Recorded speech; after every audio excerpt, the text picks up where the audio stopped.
Hey, what is up, everybody? This is Steve Breach coming to you with UFC 192 talk. Tomorrow night is going to be UFC 192 coming to you live from Houston, Texas, the Toyota Center. This is Cormier versus Gustafsson. Honestly, even though I can't say his name that well, Alexander Gustafsson is a guy that I have remembered for a long time. He's one of my favorite guys to watch in UFC. I really like his fighting style. I really like watching him. Daniel Cormier is the guy that stands out because of his feud that he had against Jon Jones, and Jon Jones plays a lot into this matchup at UFC 192 because of the fact that Jon Jones recently just got all of his legal battles all situated, from running that red light and then running away from the police and then hiding from the cops wherever he was hiding out. There's a lot of talk about basically Jon Jones getting a shot at the winner of this championship. He was stripped of his light heavyweight championship, which was put up in a match between Cormier and Johnson. Cormier got the win and is now the lightweight champion. There was no interim championship or anything like that because of the fact that Jon Jones was in so much trouble with the police and the law, the legal structure and everything like that. The UFC decided that they weren't even going to mess around with an interim champion. They were going to teach him a lesson, take the belt, and run. Honestly, I think that Cormier against Gustafsson is going to be a really, really good fight. I know a lot about Cormier because of basically everything I learned about him, about their big build-up, which seemed like it was a big blood feud. These guys really did not like each other between Cormier and Jon Jones.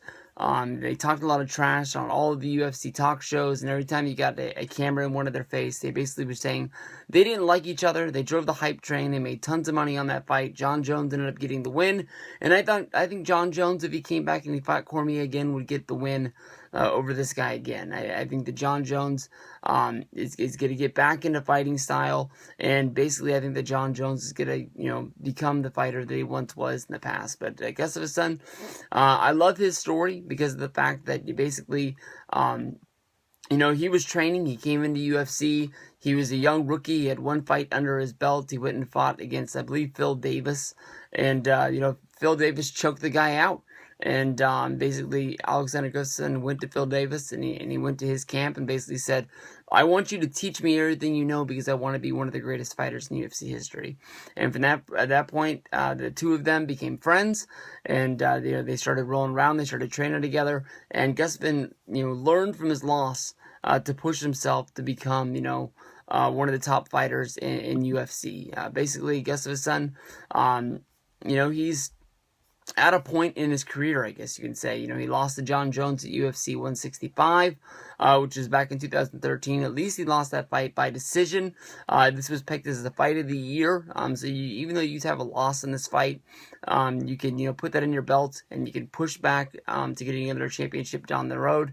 But at UFC on Fox, which was Gustafsson against Johnson, he was knocked out in the first round. And this fight happened in Sweden, and this kind of was a real letdown to his career, and he needs to get back into the shape of things. But he can become light heavyweight champion at UFC on Saturday, UFC 192. There should be a good card when it comes down to it. There were some problems. There was one guy who's going to be fighting on the prelims, which is only available on the Fight Pass. He wasn't able to make weight. Another fight from the undercard, which is going to be Johnny Hendricks going up against Tyron Woodley. Johnny Hendricks has problems where basically he had to pull out of the fight due to getting a kidney stone and an intestinal blockage inside of his stomach there. So not good at all. But we'll see what happens. Tomorrow night we'll be watching Daniel Cormier against Gustafsson. I got Gustafsson for the win. How about you guys?